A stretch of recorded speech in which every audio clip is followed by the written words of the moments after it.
Hello brothers and sisters, అందరికీ వందనాలు. మీ యొక్క నిరీక్షణ ఎప్పుడైనా పరీక్షించబడిందా?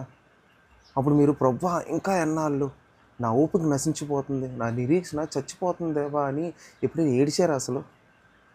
లోపల గుండె చాలా భారంగా ఉన్నా బయటికి మాత్రం ఆ, ఏం జరగలేనట్టు ఉన్న క్షణాలు ఎప్పుడైనా ఉన్నాయా?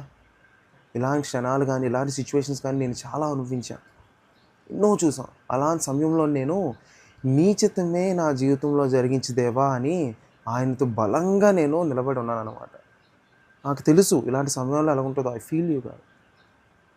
మీ నిరీక్షణ పరీక్షించబడడం అంటే నీ ప్రాణం నలగొట్టబడినట్టు. నీ యొక్క విశ్వాసముకి పరీక్ష ఇది. చుట్టూ నువ్వన్నీ నీకు వ్యతిరేకంగా కనిపిస్తూ ఉంటాయి. అడిగింది ఏది దొరకట్లేదు. నేను నీ వాడినే కదా దేవా, మరి నాకెందుకు ఎలాంటి నిశ్శబ్దం, నాకెందుకు ఇన్ని పరీక్షలని మీరు ఏడ్చిన రోజులు చాలా ఉన్నాయి కదా. వేచి ఉండటం అంటే సమయాన్ని జస్ట్ నార్మల్గా టైంపాస్ చేయడం కాదు. వేచి ఉండడం చాలా కష్టం. లోకం అంటది ఆశ. ఆ, ఈ ఆశ వదిలే, ఇది వదిలే, ఇంకోటి వస్తుందిలే, ఇంకోటి ఉంటుందిలే. ఆహా, కానీ లోపల ఉన్న దేవుని ఆత్మ ఏమంటే తెలుసు. ఇంకొక క్షణం దేవుడికి నమ్ము, ఇంకొక క్షణం దేవుడి మీద విశ్వాసం ఉంచు, ఇంకొక క్షణం దేవుడి అందు నిరీక్షణ ఉంచు అని చెప్తుంటుంది అనమాట. ఎందుకంటే బైబిల్లో ఒక మాట రాశారనమాట. రోమిలకు రాసిన పత్రిక 5వ అధ్యాయం 5వ వచనంలోని, ఈ నిరీక్షణ మనలను సిగ్గుపరచదు అనేసి.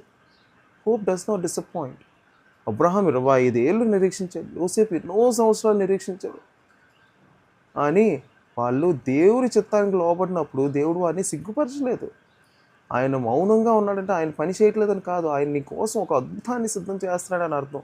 నీ కన్నీళ్ళు ఆయన వృధా కానివ్వరు, నీ వేదన ఆయనకి తెలుసు. సో బ్రదర్స్ అండ్ సిస్టర్స్, మీ యొక్క నిరీక్షణ వృధాగా పోదు. నీవు అడుగుతున్న దానికంటే, నువ్వు ఊహించిన దానికంటే గొప్పది ఆయన నీ కోసం దాచుంచాడు అనమాట.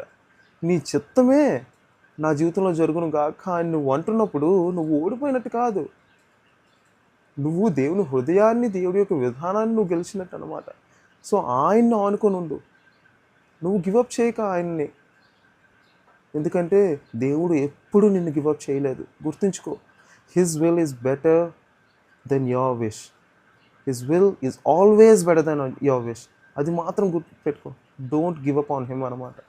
అందరూ దీన్ని జ్ఞాపకం చేసుకొని మీ యొక్క నిరీక్షణని మీరు వదిలిపెట్టరని నేను నమ్ముతున్నాను. అందరూ ఈ వీడియోని లైక్ చేయండి, మీ ఫ్యామిలీ ఫ్రెండ్స్కి షేర్ చేయండి, నా ఒక ఛానల్ని సబ్స్క్రైబ్ చేసుకోండి. మరొక వీడియోతో నేను ముందుకు వస్తాను. అందరికీ వందనాలు.